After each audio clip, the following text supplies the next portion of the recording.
Welcome back 8th class. आप पढ़ रहे हैं बच्चों from trade to territory the company establishes power, कि कैसे ईस्ट इंडिया कंपनी भारत में आई और कैसे उसने अपने जो है पावर को यहाँ पर स्थापित किया। कंपनी बनकर आई व्यापार के जरिए और कैसे यहाँ पर पूरी अपनी टेरिटरीज अपना साम्राज्य स्थापित कर लिया। बच्चों आप पढ़ चुके हैं कि कैसे जो है शक्तिशाली बनी, कैसे व्यापार का उसे अधिकार मिला। और आज का टॉपिक है बच्चों East India Company begins trade in Bengal. Bengal में ईस्ट इंडिया कंपनी ने कैसे अपना जो ट्रेड किया और यहाँ पर अपना कैसे फैक्ट्री सबसे पहले स्टार्ट की। The first English factory was set up on banks of river Hooghly in 1651। ये देखिए 1651 में 1651 में जो रिवर थी बंगाल में हुगली रिवर के निकट उसने अपना एक फैक्ट्री खोली। इंग्लिश फैक्ट्री खोली मतलब जो ब्रिटिशर्स थे उन्होंने अपनी व्यापार के लिए एक फैक्ट्री यहाँ पर स्थापित की। This was the base from which companies traders, ये यहाँ के कंपनी के व्यापारियों के लिए एक मेन जो है वहाँ का बेस था। Known at that time as factors operated, उनको व्यापारियों को जो कंपनी के व्यापारी से ईस्ट इंडिया कंपनी के व्यापारी उनको फैक्टर्स बोला जाता था उस टाइम पे। उनकी एक ये लैंग्वेज थी कि उनको फैक्टर्स बोला जाता था। The factory had a warehouse for goods for export were stored, means जो भी उनको निर्यात करना होता था और जो माल उनको यहाँ से लेके यहाँ से बना के बाहर अपने यूरोपीय देशों में भेजना होता था, उसके लिए एक वेयर हाउस बनाया गया था उनकी कंपनी में। पूरा एक बड़ा जो है हॉल बनाया गया था। And hit head offices where company official set, और उस कंपनी उसी जो है फैक्ट्री में उनके ऑफिसेज भी बने हुए थे। As trade expanded the company persuaded merchants and traders to come and settle near the factory। और लास्ट में जब उनका ट्रेड बढ़ने लग गया, कंपनी का ट्रेड बढ़ने लग गया, तो परस्यूडेड मीन्स जो बीच में सौदागर होते थे, जो माल के सौदागर होते थे, व्यापारी होते थे, उन लोगों को कंपनी ने जो है समझाया और मजबूर किया कि वो वहीं पे उस कंपनी के आसपास अपना जो है घर बना ले, और जिससे कि कंपनी का व्यापार बढ़ने में और ज़्यादा आसानी होगी। बाय 1696 में it begin buildings a fort around the settlement, और 1696 ईस्वी में कंपनी थी जो जिसने पहले तो फैक्ट्री वहाँ पर बनाई हुगली रिवर के निकट, और फिर एक बहुत बड़ा किला फोर्ट जो है वहाँ पर बनाना शुरू कर दिया, क्योंकि वहीं पे रहने खाने के लिए और वहीं पे सेटलमेंट बनाने के लिए उसने एक बहुत बड़ा किला बनाया। 2 years later it bribed Mughal official into giving the company zamindari rights over 3 villages. और थोड़े समय के बाद जैसे ही ब्रिटिशर्स का जो व्यापार बढ़ा यहाँ पर, तो उन्होंने 3 गांव जो है खरीद लिए, जो 3 एक क्षेत्रीय जो जिनके ऊपर आधिपत्य किया जाता था, ऐसे जमींदारी के गांव उन्होंने खरीद लिए मुगलों से। One of this was Calicut, उस टाइम पे कालीकट बोला जाता था कलकत्ता को, उनमें से एक गांव था कालीकट, एक जो क्षेत्र था कालीकट, उसको भी उन्होंने खरीद लिया और उस पर अपनी जमींदारी व्यवस्था चलाने लग गए। Which later grew into city in Calcutta, बाद में इसको कैलकटा बोलने लग गए और अब बोलते हैं कोलकाता, है ना, अब कोलकाता के नाम से इसको जाना जाता है। As it is known today. It also persuaded the Mughal Emperor Aurangzeb to issue a Farman granted a company the right to trade duty free। और बाद में जो वहाँ का मुग़ल एम्परर था औरंगजेब, उसको ब्रिटिश गवर्नमेंट ने उससे ये ग्रांटेड करवा लिया कि एक फरमान ऐसा जारी करे कि कंपनी को कोई मतलब कोई ऐसा ड्यूटी ना देनी पड़े, कोई टैक्स ना देने पड़े व्यापार के ऊपर, और टैक्स फ्री वो व्यापार वहाँ पर बंगाल में कर सके। तो ऐसा फरमान उनको मिल गया कंपनी के मुग़ल एम्परर के जरिए।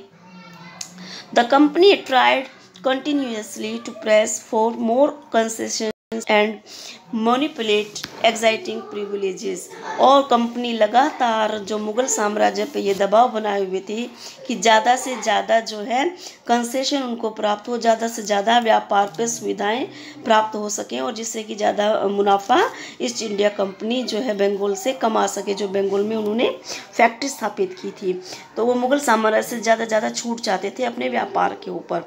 औरंगजेब फरमान Aurangzeb's Farman, for instance, had granted only the company the right to trade duty free, but officials of the company who were carrying on private trade on side were expected to pay duties. This they refused to pay, causing an enormous loss of revenue for Bengal. How could the Nawab of Bengal Murshid Quli Khan not protest? समझ गए बच्चों कि इसमें औरंगजेब से जो east India company थी ज़्यादा से ज़्यादा जो है सुविधाएं मांग रही थी अपने ट्रेड पे छूट देने के लिए।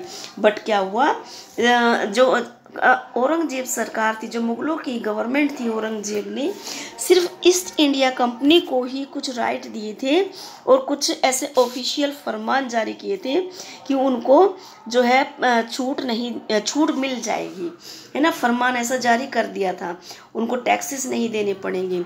बट जो उसमें ऑफिसर थे ट्रेडिंग कंपनी में, ईस्ट इंडिया कंपनी में, वो अपना कुछ पर्सनल व्यापार भी करते थे, छोटे मोटे बाज़ारों में जाके खुद का व्यापार करते थे, ईस्ट इंडिया कंपनी से थोड़ा सा हटके, जैसे हम बोल देते हैं पार्ट टाइम वगैरह, अपना खुद का व्यापार करते थे। बस मुग़ल साम्राज्य ने उनके व्यापार के ऊपर ऐसी कोई छूट नहीं दी थी। लेकिन वो लोग क्या करते थे, जो अपना पर्सनल व्यापार करते थे, वो भी कंपनी की जो है साख थी उसका फ़ायदा उठा के उन्होंने भी टैक्स देने से मना कर दिया। मुग़ल गवर्नमेंट को टैक्स देने से मना कर दिया। और जो उस टाइम पे बंगाल का नवाब था मुर्शीद कुली खान, उसको विरोध करने के लिए मजबूर होना पड़ा और उसको इस बात पे ईस्ट इंडिया कंपनी के जो ऑफिसर्स थे उनकी इस बात पे बहुत क्रोध आया। और इससे उनको, क्योंकि जो बंगाल का जो टैक्स था वो बहुत लॉस में जा रहा था, बहुत एनॉर्मस लॉस उसे हो रहा था, बहुत घाटे में जा रही थी। ऑफिसर्स अपना पर्सनल टैक्स भी नहीं दे रहे थे और कंपनी भी टैक्स नहीं दे रही थी राज्य को। तो मुर्शीद कुली खान का प्रोटेस्ट करना, विरोध करना तो लाजमी था ही। तो इसके बाद क्या हुआ, ये देखिए एक चित्र दिया हुआ है, कैसे हुगली रिवर के निकट जो है सामान आता था जाता था ब्रिटिश कंपनी का, और यहाँ पे कंपनी बनी हुई थी, ये किला बना लिया था और बड़ा सा फोर्ट बना के वो वहाँ पर ब्रिटिश ईस्ट इंडिया स्थापित हो गई। फरमान किसको बोलते थे बच्चों? A royal addict, a royal order, एक जो है शाही जो है एक ऑर्डर दिया जाता था, फरमान होता था जिसको मानना पड़ता था, जिसके लिए जारी किया जाता था। How trade led to battles, और इसी तरह से कैसे, अब आगे टॉपिक है आपका, जो व्यापार था ईस्ट इंडिया कंपनी का वो कैसे जो है बैटल में बदल गया, लड़ाई में बदल गया, युद्ध में बदल गया। Through the early 18th century की शुरुआत में ही conflict between the company and the nawab of Bengal intensified.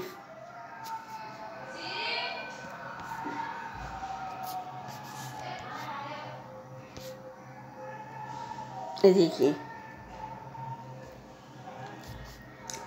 Intensified after the death of Aurangzeb की मृत्यु के बाद में कंपनी के और नवाबों के बीच में जो आपसी मतभेद था वो बढ़ता जा रहा था, क्योंकि कंपनी कहती थी कि हम टैक्स नहीं देंगे, और जो औरंगजेब के बाद के जो नवाब था, कौन था, मुर्शीद कुली खान, वो जो नवाब टैक्स मांगता था ब्रिटिश ट्रेडिंग कंपनी से, तो उनके बीच में मतभेद बढ़ता ही जा रहा था। The Bengal nawab assert their power and autonomy, Bengal नवाबों ने अपनी पावर को जो है दिखाना शुरू किया कि हमें इतनी पावर है कि हम जो ब्रिटिश ट्रेडिंग कंपनी है उससे अपने जो है टैक्सेस के बारे में उनसे मनवा सकते हैं, as other regional powers were doing at that time. तो इस टाइम पे जो और रीजनल पावर्स थी वो भी शक्तिशाली होती जा रही थी, तो मुर्शीद कुली खान की जो पावर थी वो थोड़ी डाउन होती जा रही थी। Followed by the Alivardi Khan and then Sirajuddaulah as a nawab of Bengal. जब मुर्शीद कुली खान के बाद में वहाँ का जो नवाब बना अलीवर्दी खान बना, अलीवर्दी खान के बाद में सिराजुद्दौला बंगाल का नवाब बना। Each one of them was a strong ruler, इनमें से सभी जो भी नवाब बने सब बहुत स्ट्रॉन्ग थे, बहुत कठोर थे। They refuse to grant the company concession देने के लिए उन्होंने कंपनी को बिल्कुल मना कर दिया।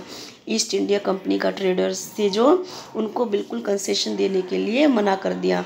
Demanded large tributes for the company's right to trade and उनके ऊपर ये दबाव बढ़ता जा रहा था कि कंपनी को ज़्यादा से ज़्यादा कंसेशन दिया जाए और यहाँ पर व्यापार करने का जो है अधिकार दिया जाए। बट वो अधिकार भी वो जो सिराजुद्दौला था वो कंपनी को उनका व्यापार करने का अधिकार बंगाल में नहीं दे रहा था। Denied it any right to mint coins और जो कंपनी थी वो नए नए अपने जो सिक्के थे उस टाइम पे जो मनी थी वो चला रहे थे, कोइंस चला रहे, उनको इस चीज़ के लिए भी सिराजुद्दौला ने मना कर दिया कि नई नई कोइंस वो लागू ना करे जनता में। And stopped it from extending its fortifications उसने अपनी बढ़ती हुई ताकत को स्टॉप करने के लिए जो कंपनी की ताकत बढ़ती जा रही थी बंगाल में, सिराजुद्दौला ने उनकी बढ़ती हुई ताकत को स्टॉप किया और आगे बढ़ने से रोक दिया।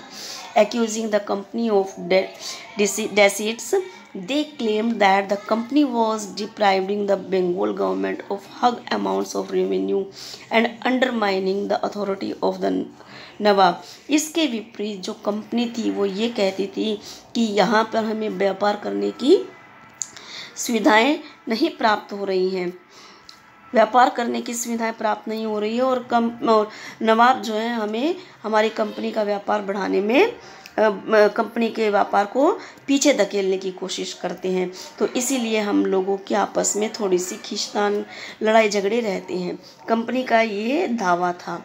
इट वॉज रिफ्यूजिंग टू पे टैक्सेस और कंपनी भी अपनी बात पे अड़ गई कि उसने भी टैक्स देने से नवाबों को मना कर दिया।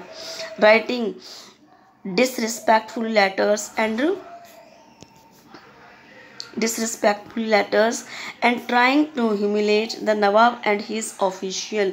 और बाद में दो नवाबों में और जो कंपनी थी उनमें भी जो है एक शीत युद्ध जैसे कोल्ड वार की तरह से स्थापित हो गया।